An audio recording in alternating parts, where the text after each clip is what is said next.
Detective Larry Shepard wasn't used to responding to emergency calls, incidents like this while they were happening. He was a homicide investigator, so he was the kind of cop who showed up afterwards when the commotion was over and it was time to start the investigation. But on that Saturday night, May 22, 1993, Detective Shepard was driving his car through Bloomington, Illinois, when the patrol car radio crackled with a call that was too strange to ignore: possible shotgun fire. It was a residential street with a lot of commotion. Minutes later, when he stopped the car in front of a two-story house, Shepard immediately knew that it hadn't been a gunshot. There was black smoke coming out of the doors and windows. There were no visible flames, but the fire alarm had gone off. The air smelled of something metallic burning. In the street, neighbors were gathering, some shouting, others running back and forth. The ground was covered with shards, broken glass, torn wood, pieces of metal thrown out of the house with enough force to land on the sidewalk. That was definitely not a household accident, and it was definitely not a shotgun. Also in the garage, the detective saw a man collapsed, hands on his head, body bent over.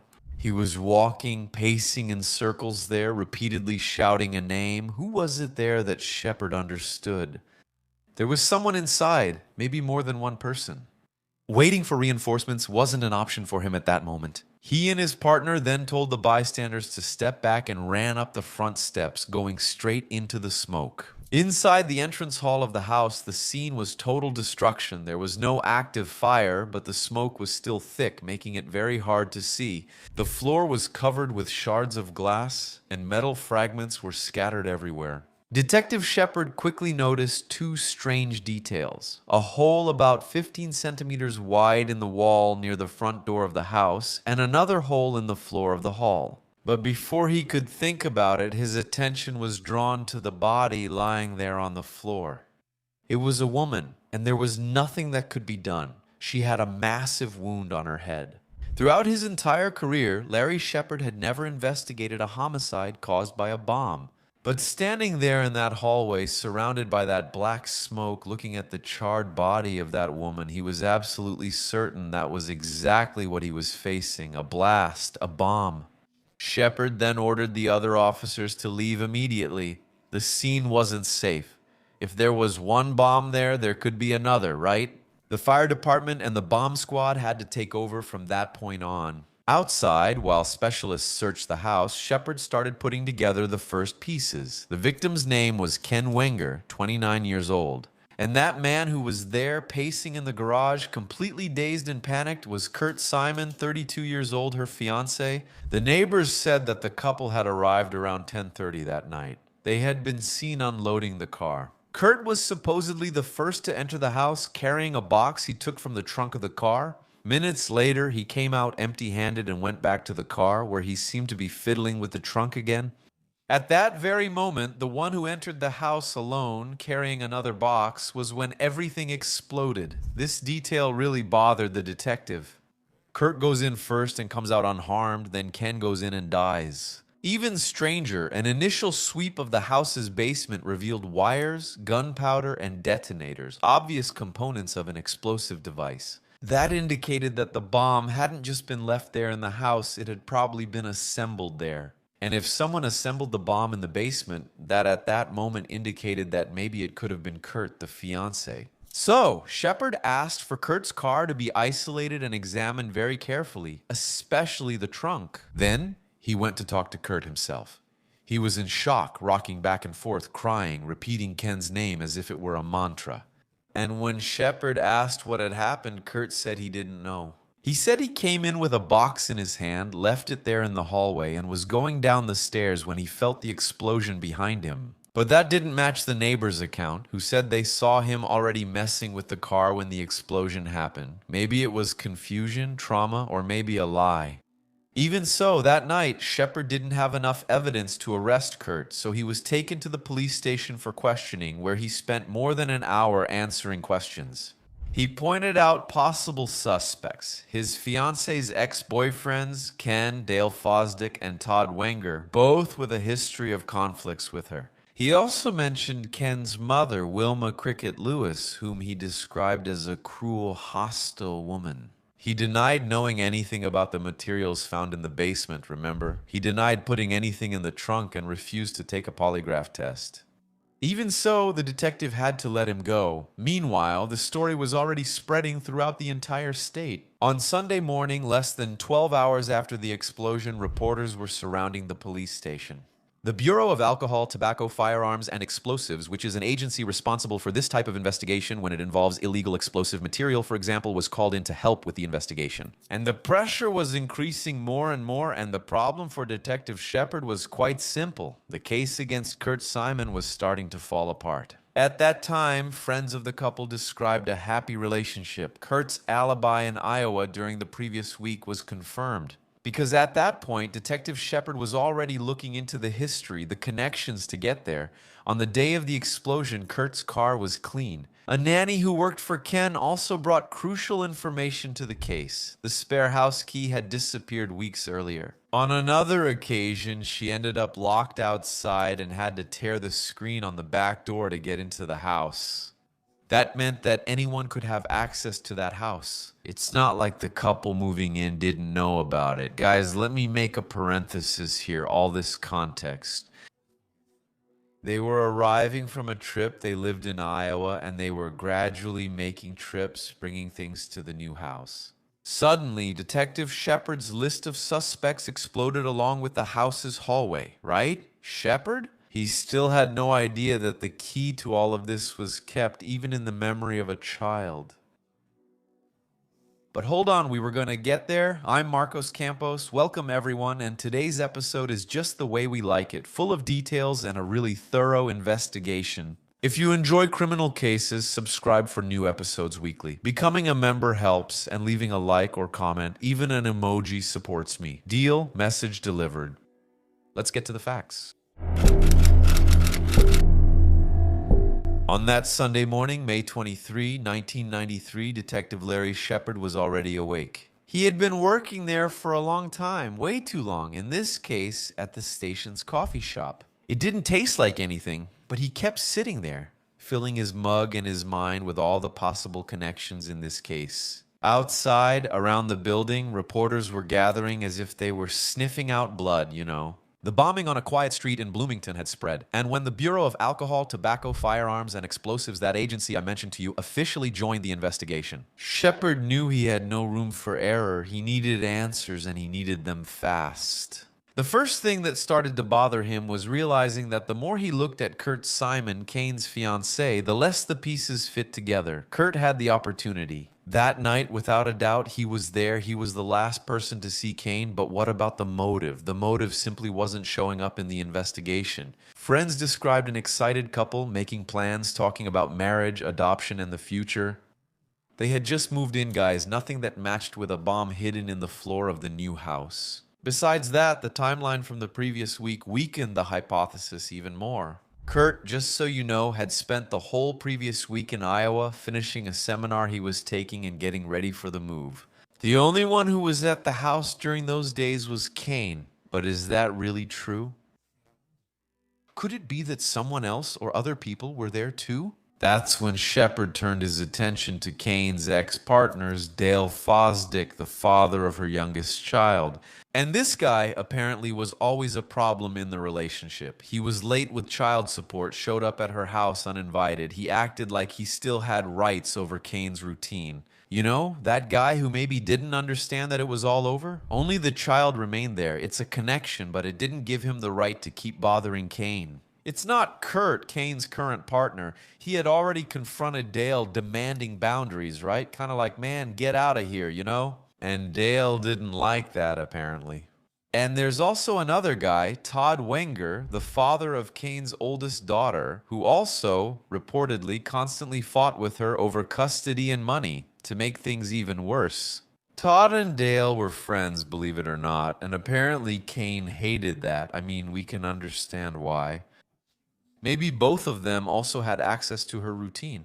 Shepard's partner, Detective Shepard's partner, was in charge of talking to Dale while Shepard was interrogating Todd. Dale seemed genuinely shaken by what had happened. His young son, who was there with him, was crying the whole time. During the conversation, he interrupted the questions. Dale admitted to some tension with Kane, but he presented a solid alibi. He had spent the morning with his family and the afternoon gardening, and some neighbors confirmed this. He provided names and phone numbers. The first calls confirmed his story.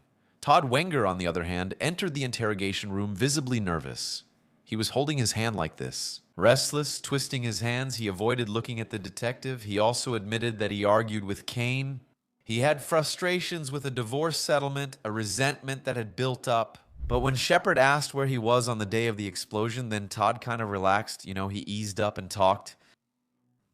It seems like he realized he suddenly had an alibi. He had been with his daughter and his new girlfriend at that time. People who could confirm his every move, in other words, confirm his alibi. Several acquaintances saw them together throughout the day. Two men with a motive, two men without a clear opportunity, right? And worse, Detective Shepard still didn't know how the bomb worked, how it had detonated. The specialists from that agency, the Bureau of Alcohol, Tobacco, Firearms, and Explosives, were reconstructing the device from the fragments they collected. But until then, there was no certainty if the explosion was triggered manually by, I don't know, some remote control, right? Or some kind of timer. And without that information, it was impossible to close all the gaps, right? Let's say the time window of this crime. No neighbor reported any strange movements near the house at the time of the explosion. That kind of left the investigation in a limbo. That's when Detective Shepard decided to take another path. He changed course on Sunday night, almost 24 hours after Ken's death. He went to the house where her sister Johnny and also her mother Wilma, also known as Cricket Lewis, lived. The reaction of the two was different. I would say, okay. Johnny was devastated. She opened the door crying. Her voice was choked. She asked if the detective wanted to sit on the couch, and each time she tried to speak, she would break down in tears. What this made it seem was that her pain, either she was an excellent actress, worthy of an Oscar, or her pain was really genuine, right? But Cricket, my friends, no, she's not the mother. She didn't cry. She didn't seem sad. She even seemed kind of angry. Because of her daughter's death, it seemed like she was kind of outraged because she wasn't the beneficiary of her daughter's life insurance policy. Right then, she spoke loudly, gestured, complained about the money she wouldn't receive. As if the tragedy had actually offended her and not the loss of her daughter. It's crazy. Shepard immediately remembered Kurt's words during that first interrogation, remember? She's the kind of person who does bad things. At that moment, that made Detective Shepard suspicious. When asked about her relationship with her daughter, Cricket quickly shifted the subject to Kurt. She said that he had ruined Ken's life, that he had ended the best relationship her daughter ever had, which was exactly with Dale Fosdick. She stated that before Kurt, she talked to Ken every day, daily, a mother and daughter routine. But after Kurt came into Ken's life, she was forbidden to talk to her daughter. Why is that, I wonder?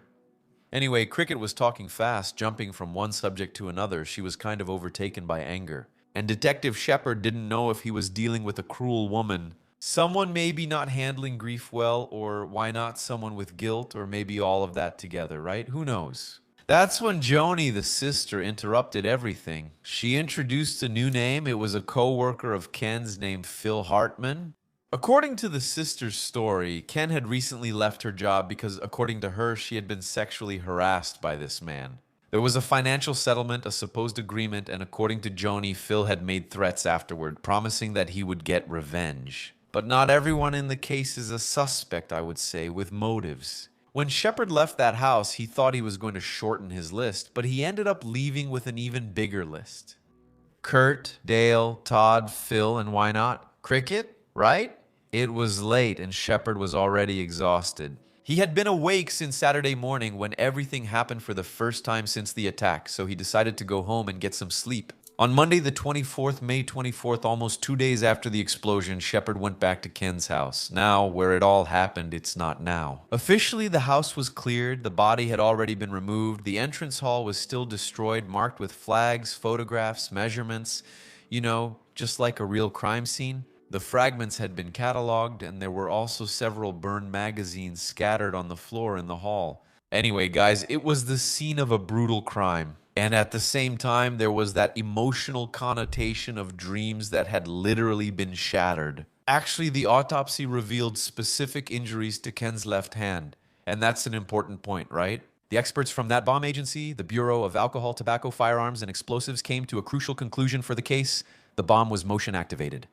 And now, let's say things were starting to make a bit more sense and become clearer for Detective Shepard, who probably saw the strange package there on the floor. She picked it up with her left hand, and that triggered the explosive. That explained why the killer didn't need to be near the house at the moment of the explosion.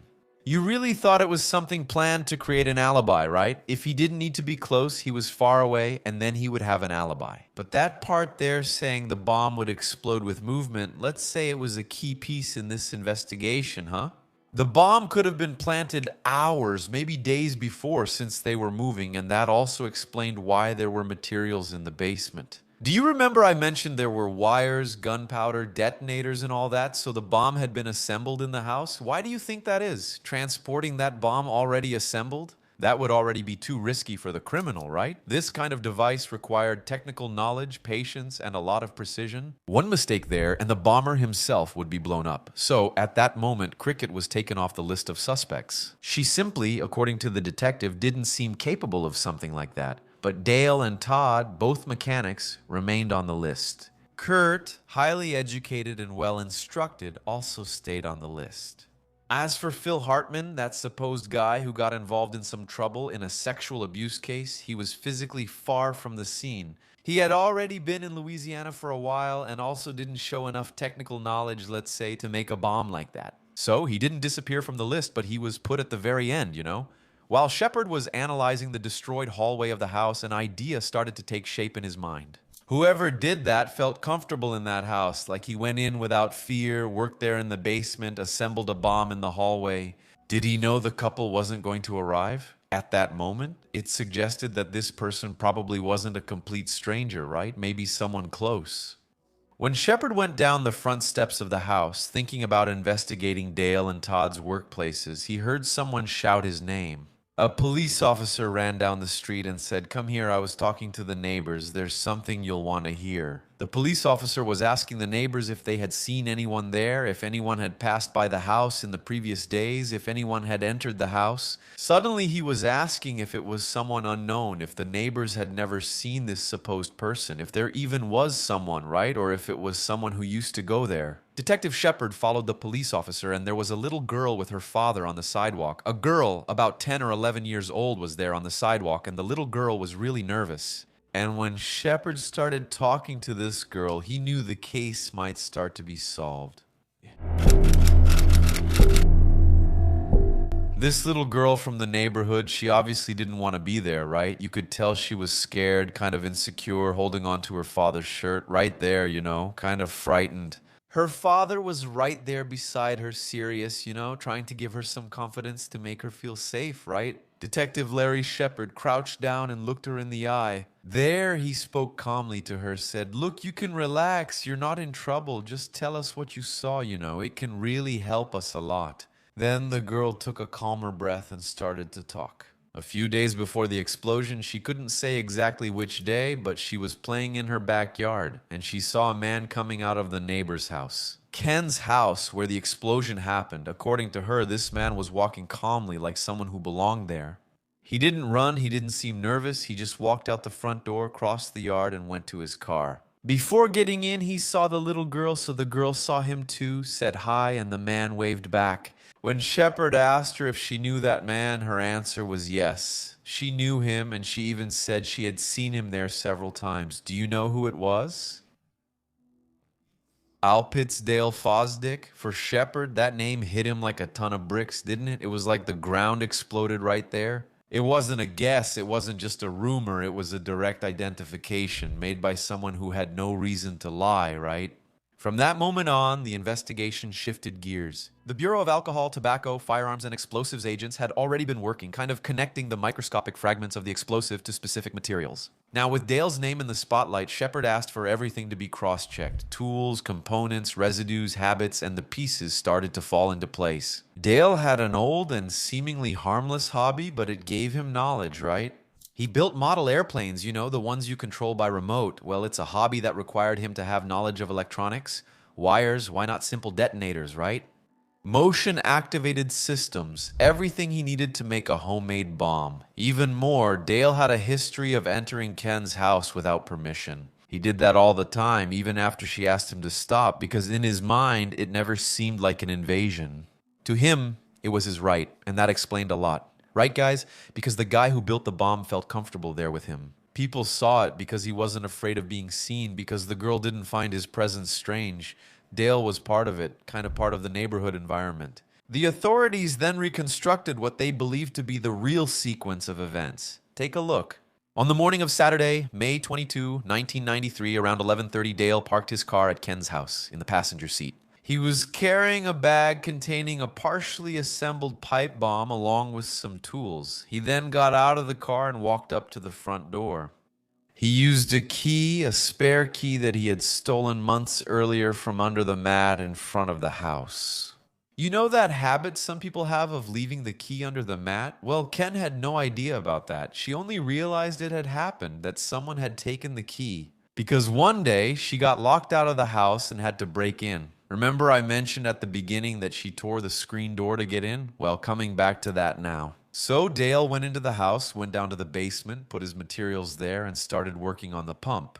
He wasn't the least bit worried. He knew the neighborhood's schedule. He knew no one would suspect seeing him there. And more importantly, he knew he wouldn't be there at the time of the explosion. He would build an alibi, like I told you. After assembling almost the entire device, he gathered most of the tools, left some materials behind, believing that the explosion would sort of erase any trace. Then he went upstairs, placed the bomb on the entrance hall floor, and finished it there. The mechanism, as we've seen, was a motion-activated bomb, right? So any wrong movement there, everything would explode. You can kind of imagine it, right? The sweat running down his forehead, that guy. After he finished everything, he got up, opened Boas's door, and went to his car. And that's when that scene happened, right? He saw the little girl waved at him. All good, Dale left. In his mind, he was sure no one would remember this.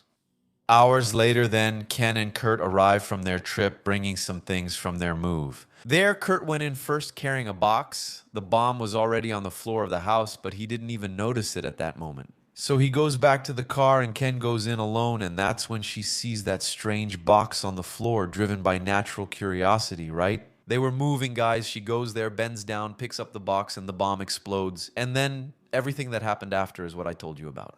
Chaos, smoke, Kurt's despair, the police arriving. It was all a direct consequence of that decision made long before by someone who thought they had the right. About her life and the reason, guys, when it was finally revealed, it was as surreal and cruel as it was simple.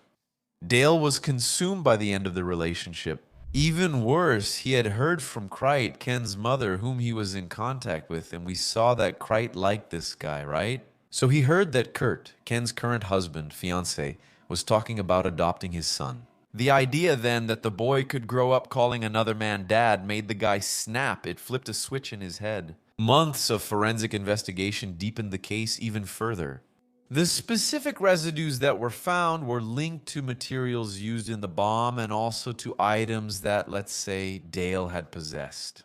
The assembly pattern matched designs they also found there with Dale. And his presence in the house, confirmed by the girl, completely closed, let's say, all the links in this criminal chain. So, Dale Fosdick was arrested, tried, and convicted of first-degree murder. The sentence was 55 years in prison. But he wouldn't serve all of that because in 2010, after about 14 years incarcerated, Dale died in prison. A victim of an illness that was never clarified. Ken Wenger never got to marry Kurt, never saw the children grow up, never had the chance to start the life she had planned. And all because someone confused love with control. You know that saying? He decided that if he couldn't have her, no one else would. Wow, right, guys, you have to be really cold-blooded for a guy to go there, set up the bomb, which already has that risk, right? Any wrong move and it could explode. The guy really has to be determined to do it, right? But then, okay, he goes there, does it, leaves, and just acts normal, man. I just can't wrap my head around that, man, because most of us are more normal. You know, we have that limiter, right? You keep thinking about it. How does the guy just leave it there and remember? But it's not like something in his head is saying, oh my God, go back, disarm it, go back, there's still time. No, the guy just stays there until the thing explodes, man, that's crazy. I want to know what you thought about this episode. Leave a comment here for me. Don't forget to turn on your notifications for more episodes like this. Leave a like and a comment, even if it's just an emoji, and become a member. A kiss from the redhead. See you next episode.